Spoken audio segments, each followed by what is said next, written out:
사랑은 바다와 같다라고 말씀드렸습니다. 온 것들을 다 받아들이는 바다.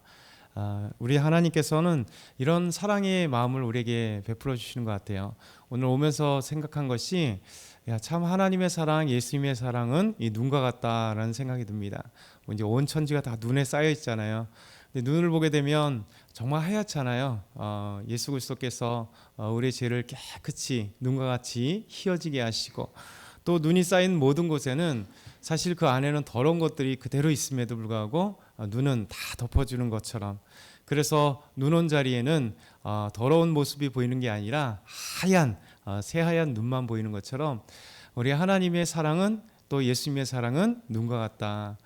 우리의 모든 허물을 덮어주시고, 우리의 죄악을 덮어주시고, 우리의 부족한 것들을 다 덮어주시고, 너는 깨끗해, 너는 의인이야, 나 때문에 너희는 의인이야 라고 하는 것 같아요. 사랑은 정말 아름다운 모습을 우리에게 보여주고 있고, 아가서는 솔로몬과 술람미 여인의 이 아름다운 사랑을 통해서 하나님의 놀라운 사랑, 술람미 여인이 포도원에서 일해서 햇빛에 그을리고 거무튀튀하고 못생겼을지라도, 그가 노동하는 자에 불과했을지라도, 그리고 그 형제들이 그를 그렇게 좋아 보이게 하지 않았음에도 불구하고 오히려 술람미 여인을 사랑하는 솔로몬. 사랑은 모든 것을 초월하는 거죠.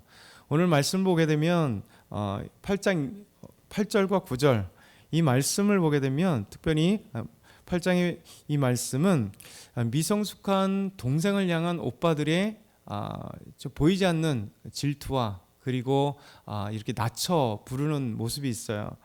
오늘 말씀 보게 되면 8절에 보면, 우리에게 있는 작은 누이는 아직도 유방이 없구나. 그가 청혼을 받은 날에는 우리가 그를 위하여 무엇을 할까? 이렇게 말하고 있어요. 자기 누이 동생이 아직 유방이 없대요. 그리고 청혼을 받는 날에 우리가 무엇을 하여 줄까? 이게 좋은 의미로 무엇을 하여 줄까가 아니에요. 그러니까 앞에 부정적 이야기를 했잖아요. 여동생을 보면서 오빠들이 이런 얘기를 하는 거예요. 아직 시집가기에는 아직 육체적으로 성숙하지 않아. 너는 성숙하지 않아. 이렇게 오빠들이 얘기하고 있는 거예요. 그 앞에서도 분명히 오빠들이 여동생에 대해서 분노하고, 1장 6절에도 그렇고 어제 말씀도 그렇고 오빠들이 여동생에게 항상 긍정적인 마음을 갖지 않아요. 오늘 말씀도 그렇게 시작합니다. 우리에게 있는 작은 누이는 아직도 유방이 없는 신체적으로 미숙한 여인인데 어찌 결혼을 하려고 하느냐. 청혼 받아서 우리가 무엇을 해줘야 되나, 이런 어떤 부정적인 모습을 하고 있습니다. 이것이 어찌 보면 이렇게 적용해 보면 가장 가까운 사람이 우리를 칭찬해주고 인정해주지 않는 때가 참 많습니다. 특별히 우리 예수 믿는다는 게 그렇잖아요. 우리가 예수 믿는다는 것은 차라리 친구가 나를 욕하고 비방하면 아무 상관이 없어요. 왜냐하면 친구기 때문에 그냥 다음 날 안 만나면 되는 것이고, 오늘 집에 오면 그 친구하고 있는 건 아니에요. 그래서 친구가 됐던 외부 사람들이 됐던 예수 믿는 거에 대해서 그럼 너는 너대로 해, 이렇게 편안하게 생각하면 돼요. 그런데 가장 힘든 게 누구냐면 바로 가족이죠. 가족. 나의 부모님들, 내 형제들. 그래서 예수 믿는 것을 가장 가까이에서 응원해 줘야 되고 함께 기도해 줘야 될 가장 가까운 대상이 사실 가장 힘들게 하는 거예요.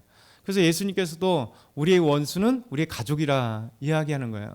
그래서 가족에게 이렇게 보이지 않는 핍박을 받아본 사람만이 이 말씀을 이해하는 거예요.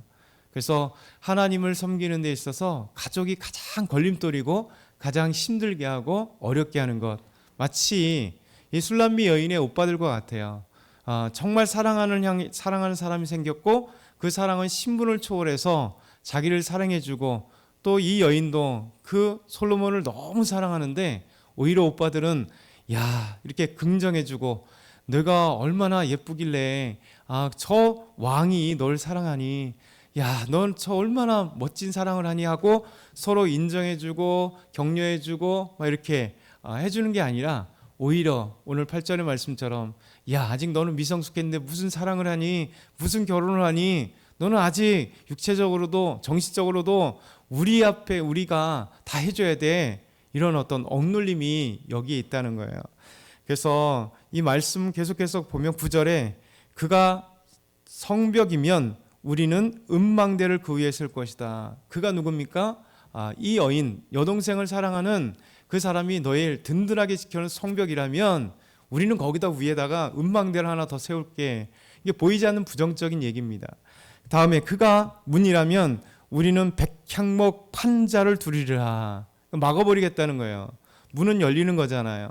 그가 문을 열어서 받아주건 하여튼 문의 역할을 하면 우리가 백향목 판자로 막아버리겠다, 두르겠다 이런 얘기죠. 그래서 동생의 결혼을 사랑을 축하해 주지 않는 이 형제들의 모습을 부정적인 모습을 담고 있는 거예요. 사랑은 항상 사랑의 반대자들이 있어요. 사랑을 이렇게 막아버리는 그런 여우와 같은 자들이 있다는 거죠. 우리 아가서를 통해서 우리에게 보여준 게 뭡니까? 작은 여우를 잡으라. 그러니까 포도원을 해치는 작은 여우. 결국 이 포도원에서 아름답게 열매가 피고 그 열매가 맺으며 아름답게 그 열매를 통해 기쁨을 얻어야 될 포도원. 더 나아가서는 이 포도원은 잠근 동산은 여인을 의미한다 그랬잖아요. 그러니까 이 여인 안에서 행복하게 여인이 아름다운 생명을 잉태하고 또 아름다운 사랑이 있어야 되고 열매가 있어야 되고 그리고 포도원의 그 주인인 솔로몬을 맞이하는 아름다운 행복의 장소가 돼야 되는데 오히려 잠근 동산인데 잠궈버린 동산이 되고 그렇죠? 그리고 포도원을 해치는 이 꼭 작은 여우같이 사단은 우리가 하나님을 사랑하고 예수님을 사랑하는데 꼭 방해거리가 되고 작은 여우처럼 우리를 해치고 괴롭히는 거죠. 그래서 우리가 하나님을 사랑하는데 예수님을 사랑하는 데 있어서 작은 여우를 잡아야 돼요. 그래서 우리의 게으름의 작은 여우들, 또 우리 불신앙의 작은 여우들, 우리가 기도하지 못하는 이 작은 여우들, 또 예배에 집중하지 못하게 하는 그 요소들, 이 여우들을 끊임없이 잡아야 우리가 행복한 믿음 생활을 할 수 있어요.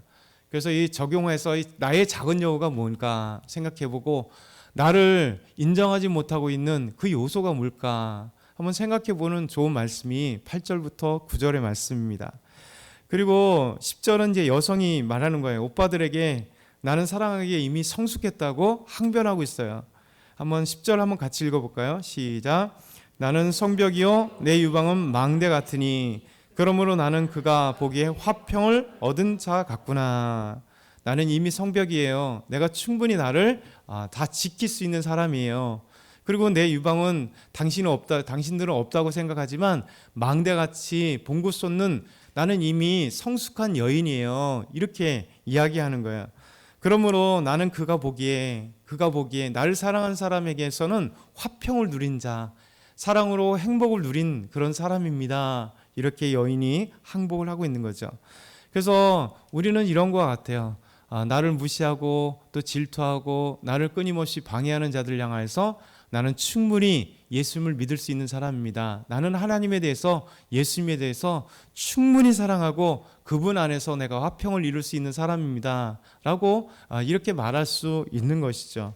그러면서 11절과 12절은 여성이 솔로몬의 포도원에 대해서 얘기를 합니다.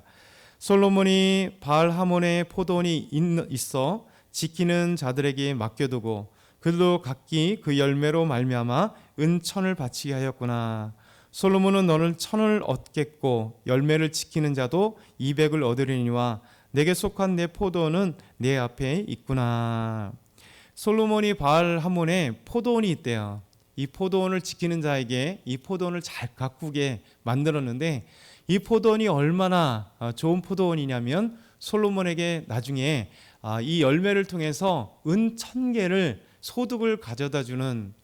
그런데 솔로몬만 은 1000의 소득을 갖는 게 아니라 그 지키는 자는 200을 가질 수 있게 하는 풍요로운 포도원을 얘기하는 거예요. 결국 솔로몬이 포도원을 갖고 있는데 이미지가 진짜 포도원인 동시에 이 포도원 여인을 얘기한다 그랬잖아요. 그래서 솔로몬이 사랑하는 그리고 이 여인을 지키게 하기 위해서 이 포도원을 마치 지키는 자를 준 것처럼 사랑하는 여인을 지켜주고 그 사랑하는 여인 속에서 아름다운 이 술람미 여인을 통해서 은 천이 나오는 것처럼 아름다운 풍요가 일어나고 그 아름다운 것을 또 지켜주는 자에게도 행복과 풍요가 일어날 수 있다라고 하는 이 직접적인 것과 은유적인 것을 함께 이 여인을 이야기합니다. 그러면서 내게 속한 내 포도원은 내 앞에 있다. 내게 속한 포도원, 결국 나의 포도원은 내 앞에 있다라고, 풍요로운 포도원이 있다. 당신에게 드릴 아름다운 포도원이 내게 있다라고 여인은 그렇게 비유적으로 얘기하는 겁니다. 그러면서 13절에는 남성이 얘기해요. 너 동산에 거주하는 자야. 너 동산에 거주하는 자야. 그러니까 동산은 계속해서 이 여인을 얘기한다 그랬잖아요. 포도원, 동산, 이런 비유적인 표현들이에요. 너 동산에 거주하는 자야. 친구들이 내 소리에 귀를 기울이니 내가 듣게 하려무나. 동산에 거주하는 이 여인을 향한 이야기를, 친구들이 너의 소리를 듣는데 나도 듣고 싶다.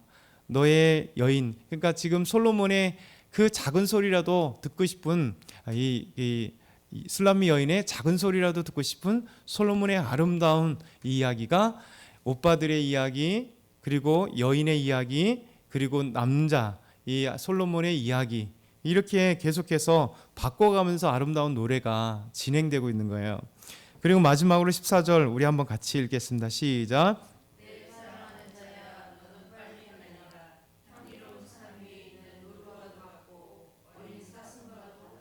아멘.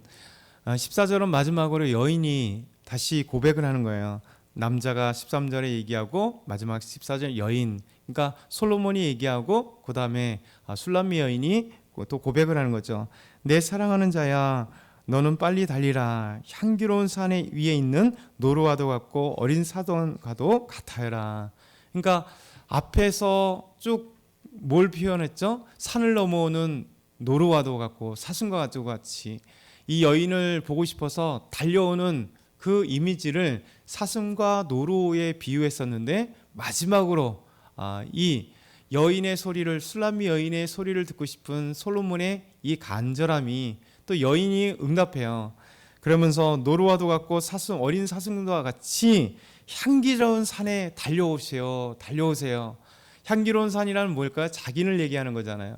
그래서 이 여인의 아름다움, 향기로운 이 산이 여인을 가르쳐 주는데, 내 사랑하는 사람아, 노루와 같이 어린 사슴과 같이 빨리 달려와서 향기로운 향기로운 산, 이 여인 나에게 달려오세요 하고 아름다운 사랑의 고백을 하고 있는.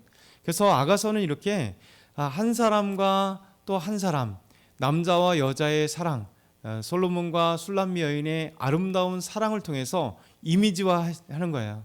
그래서 딱 이 두 사람의 사랑이 아니라 하나님과 우리 사랑의 모습, 그래서 그 사랑을 깨고 있는 주변에 많은 이런 유혹들과 그런 이 여우 같은 그런 자들이 있다라고 얘기하면서, 그럼에도 불구하고 이 여인이 이 남자를 사랑하는 그 아름다운 사랑이, 또 남자가 여인을 사랑하는 그 사랑이 우리에게 예수 그리스도를, 하나님을 사랑하는 우리의 모습과 하나님이 우리를 사랑하신 아름다운 사랑의 모습을 결정체를 보여주는 거예요.